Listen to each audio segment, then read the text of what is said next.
Welcome back, ladies and gentlemen. I am Darnock with TGN, bringing you game number 3 of this best of 7 series. Absolutely fantastic. I love having piles and piles of games to cast.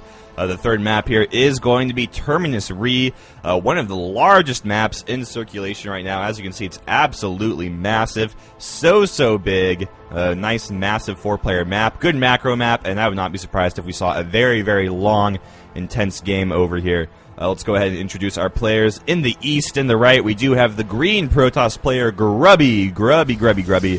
Fun word to say, indeed. Also a very good Warcraft 3 player, turned Starcraft 2. In the north, we do have Liquid TLO, the red Terran player, almost calling him Zerg. I guess I had traveled back in time to earlier this year when he was playing Zerg. But he is Terran now. He is very, very scary as well, and I would love to see what strategy he does opt to do on this map. I have seen him play TVP on this map a couple times before.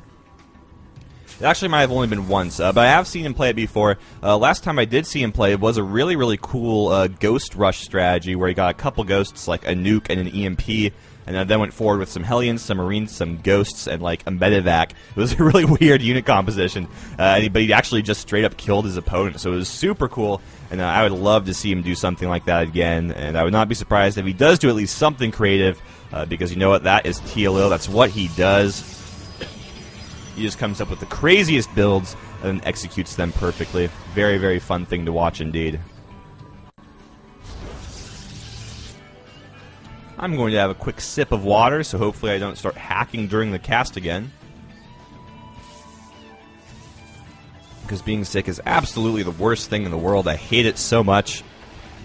Especially when it's my job to talk and it impairs my talking. It's just not pretty. It's pretty bad.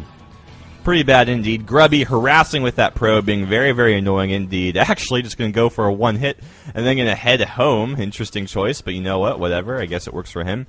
TLO has taken this gas over here, so we will not be seeing a super duper fast expansion from him. He's going to be going a little bit more techie at the very least. Going to be interesting to see what he does decide to spend that gas on, and it is going to be a factory, so there it does go down. Looks like we're going to see a 1-1-1 build from TLO here. In the meantime, we are going to start getting a glimpse into what build Grubby's going to decide to go to, as he does finally have that Cybernetics core up, and that is what you want to look for when you are looking at a Protoss player, is what does he do after that Cyber core? Does he add more gates? Does he go for a Nexus? Does he go for a Stargate? Does he go for a Twilight Council? There are just so many options from the Protoss player's point of view, so we're going to want to keep an eye on that. No add-ons yet for TLO. And actually, he's pulled guys off of gas, which is rather interesting. So he's going to go for some Marine Hellion pressure, is what it looks like. Not something we see too often against Protoss players, but you know what? TLO, he can make it work. I have faith in him. He's a baller. So we're going to have to take a look and see how that goes. Grubby adding on 2 more gateways, starting to look a lot like a 3-gate expand, which is pretty standard. Actually, would have liked to see a 1-gate expand on this map. On really big maps, 1-gate expands are actually a little bit stronger than 3-gate expands, because by the time any early pressure would come, you're already going to have your 2nd and 3rd gate up, even if you did get down that Nexus first. And on top of that, your economy is going to be a lot better, so you can support it a lot better, even add on a 4th and 5th gateway, and it just is pretty easy to do. Command Center is on the way for TLO. His Hellions are starting to pop out of that factory now. One Hellion did try to make it up into the main. Man, that little gasket or whatever did in fact go flying. SCV going to be trying to come over here. Maybe wants to put that Hellion back together, but it is not going to have that chance, as that Stalker is ruthlessly going to shoot it down, and then Grubby can drop down an expansion of his own. Man, TLO throwing down a 3rd command center before his 2nd is even finished. That's, of course, going to be floated over to his 3rd base, and that is one of the reasons this map is so good for macro games, as you have your main base over here, you run down this ramp, you see your natural, and then down another ramp you have a 3rd, which is pretty safe as well. All you got to be careful of is the destructible debris over here. That can, of course, be broken down, and then you have a way into your 3rd base. But it is still pretty safe in the early game, and you can get a nice economic lead there. And that is exactly what Liquid TLO, our Terran hero over here, is going to be abusing. So essentially, Grubby's response to this is, A, first he's obviously going to have to scout it, which he has not quite yet. This one stalker running away from the Hellions actually probably should have just stood and fought. Probably would have killed at least one of them, since as you can see, the Hellions are actually taking so long to kill it. It's actually kind of sad, kind of funny, depending on your point of view. But what Grubby's going to have to do is he's actually going to have to react to this. He's going to have to spot this. Has not quite yet, though, as he has no observer. And he could be in a little bit of trouble, because when you do have an opponent going so greedily at this economy, you really have to either expand yourself. He's going to have to take a third base very quickly himself, or he's going to have to try to abuse that timing window that TLO has, where he hasn't been able to have those bases kick in with production yet, and he spent 800 minerals on buildings and not actual combat units, and then you want to try and do a timing attack and do a lot of damage there. However, Grubby actually doesn't know this is happening yet, so he hasn't had the chance to do either, and it looks like TLO is going to be getting off to an early lead over here with that second command center, which is now up, though he has not floated it over quite yet. He is going to want to wait until he has some more SCVs, and as soon as both of these mineral lines are saturated, then he will decide to float it over. Or he'll just do it now. Wait, it'll make me look retarded. TLO, I'm so angry at you right now.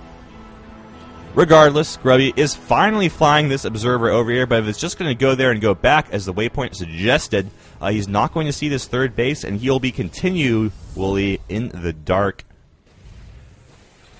Not going to head back, though, so he still has a chance. He's going to see all of the production from TLO at the very least. He does have the 4 barracks, the factory, and the starport. Going to go check, see, does he have his natural expansion? The answer is yes, but that is where Grubby is going to stop. He's not going to go over here and check out the third base as well, so he still has no idea that that's happening, and you can see it from his play. He thinks they're on equal bases, so he's playing rather conservatively. He's just sitting back, building that forge for upgrades, not really producing a whole lot out of that robotics facility there. We do see an immortal start getting built, but he's really not doing what he needs to combat this opening from TLO. Force field's going to go down, only trapping a single Hellion. Not really sure if it's worth 4 force fields for a Hellion, but of course he did want to catch more. He just missed it a little bit.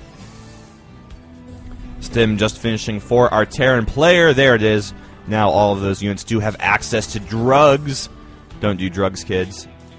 It's probably not the wisest decision in the world.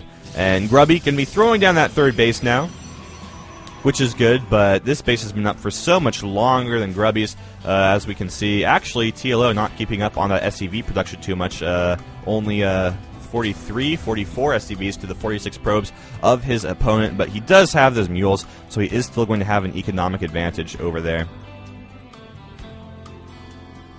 Grubby continuing to be very, very active with this observer, which I absolutely love to see. Ghost Academy on the way from our Terran player. That's an armory. That's not a Ghost Academy. Where's the Ghost Academy? There's the Ghost Academy. Okay, TLO, you trickster, making me think that was a Ghost Academy with your armory. How rude of you. There's also a Twilight Council up for our Protoss player. There it is. There's also a photon cannon, but that doesn't really matter. Charge being researched from the Twilight Council, and Grubby deciding that he wants to move out over here with a pretty scary unit composition right now. He does have a couple Immortals, which are very, very good against those Marauders, of course, and then he did have a nice mixed Gateway army as well, but not going to go very deep with it at all, just poking forward and making sure there's not a big army waiting right outside his door or anything like that, and then he's going to continue just prowling around this map. This Hellion, actually, look at that sneaky Hellion. I almost didn't even see him. If I had health bars turned off, I would have no idea he was there. Grubby continuing to hang out in the center of the map over here. Both of these players playing very, very conservatively. A very gentlemanly game of StarCraft we do have here today. Just sitting back, macroing up, getting some tech, getting some upgrades. Neither of them really want to go through the whole process of actually fighting each other. They just want to sit back and relax. Grubby already on +1 with his units, researching +2 right now. Charge about to finish. TLO, in the meantime, is also on +1 attack, but he alternatively is about to be finishing +1 armor as well. Researching combat shields, researching his ghost energy upgrade, getting some ghosts out right now, and it looks like he's going to be setting up for a similar game to that last one, except he's not being ridiculous and saying, I'm going to get +3/+3 in the first 10 minutes. Yeah. Which was an interesting choice. It did work out, but it did make that early game very, very shaky for him, I do have to say. Grubby going for almost pure gateway unit composition over here, which is a fun build to see. Basically what you do is you want to get on 3 bases pretty quickly, which he has done. You add on a bunch of gateways. You do want to get 2 forges, though, and Grubby only has 1 forge. When you're going for those heavy gateway units, it's really important to have them as upgraded as possible. Uh-oh, Grubby also has a DT. He's going to be able to get it over here. There's no detection down here at all, and in fact, TLO is moving out with his army as well. This is the worst possible time for TLO to be attacked by those DTs. That DT is going to get 3 kills. All the SCVs are going to come up over here, building the missile turrets right now. Another DT in the main. That does have 6 kills. We are going to see both armies clash in the middle of the map over here. Good force fields going down for Grubby. No EMPs from TLO, which is a lot of a problem. And there we go. 1 EMP does go down. However, it looks like TLO, with that armor upgrade, is going to win out. And again, it is so important to have 2 forges. Now, Grubby did recently add on a 2nd forge. He's researching +2, +1 right now, but +1 armor not going to finish for a while. +2 going to be very, very important. This DT in the 3rd is still up at his 4 kills. It's continuing to hack away at that 3rd command center. Actually getting it very, very low. TLO could lose this, I think. SCV's desperately running over here. An EMP goes down, and there we go. He does barely save it. There's a green thing over here. That's an observer. Okay, that's not a DT. And TLO handling that relatively well. If we take a look at the units tab, though, he is really hurting on the harvester count. 48 SCVs to 73 probes. He did lose so many SCVs in that engagement. Another DT going to run by, going to get out of the detection range of that turret with 1 health. TLO so unlucky right now, as those Dark Templars are absolutely tearing apart his mineral lines. Now, this Dark Templar should die. No, it ran through the range of the missile turret, but the Marines were not close enough to auto-attack it. TLO pushing forward into the natural in the meantime. Good EMP going off on those Protoss units. However, there are some DTs over here. There's a scan. It's going to be important to focus those DTs down. They do go down. Probes getting pulled off the line as well. TLO microing back, and he looks like he's in a pretty good position, as there are a lot of Immortals over here, but not too many Marauders for TLO, so those Immortals do fall very, very quickly. Not too effective against anything other than Marauders with this unit composition. And Grubby does look like he is in some trouble, getting beaten back once again. He can warp in quite a few Zealots, however, but the Terran player has such longevity with those +2/+2 upgrades and those medevacs. Those infantry units are just not dying, and I think we might see a GG from Grubby here pretty quickly, as his DT harass has stopped. No longer going to be enough. He's researching +3 ground weapons, but doesn't actually have any units to really take advantage of that. And TLO is just continuing to stream in those Marines, those Marauders, those Ghosts, and things are looking pretty bad for Grubby at this point. Grubby was massing up in the corner of his 3rd base over here for one last stand. Not going to survive, though. All of his units are going to go down. The scan drops. The DT is going to get focused down.